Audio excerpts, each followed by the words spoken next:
3 years after a mob of thousands broke barriers, smashed windows and overwhelmed police to storm seat of American democracy in a failed bid to keep Donald Trump in power. Man whose persistent lies fueled attack remains Republican Party's leading candidate for presidency. While former president has vowed to pardon hundreds of defendants charged in connection with violent attack on U.S. Capitol on Jan.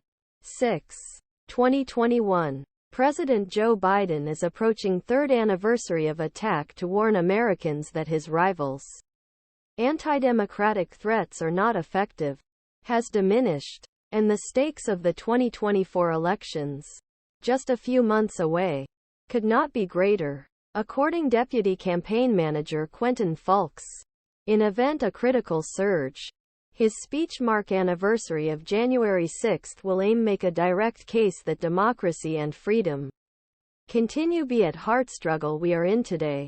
Mr. Trump's threat to American democracy has only gotten more serious since then.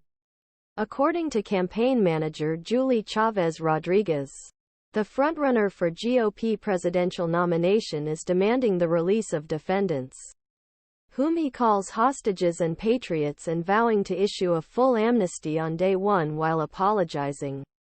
For many, the Political Action Committee supporting his campaign gave thousands of dollars to a group that provided financial support to the Jan. 6 defendants. He has also embraced the J6 Prison Chorus, group of defendants serving time in a Washington, D.C. prison for crimes so severe that their pretrial release would pose danger to the public.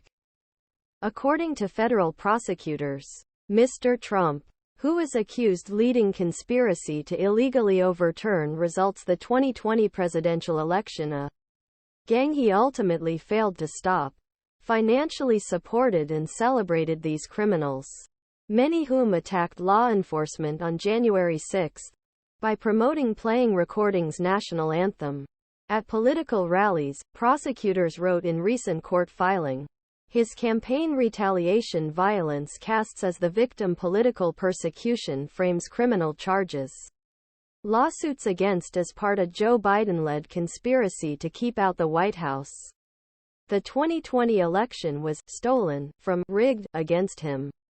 The rioters, their lawyers, repeatedly blamed the former president's fight like hell rhetoric and calls to march on the Capitol for his actions expressed regret in tear-filled courtroom hearings.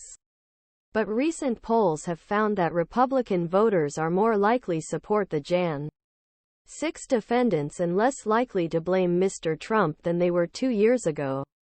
Conspiracy theories and widespread misinformation about the attack continue shape how a quarter of Americans feel about it. More than 3,000 people entered the Capitol on January 6, and nearly 1,200 people were arrested and charged. Prosecutors have 2 more years to find the other 1,800 rioters before the statute of limitations runs out. Donald Trump told his supporters to fight like hell in remarks he made from Washington, D.C. on Jan.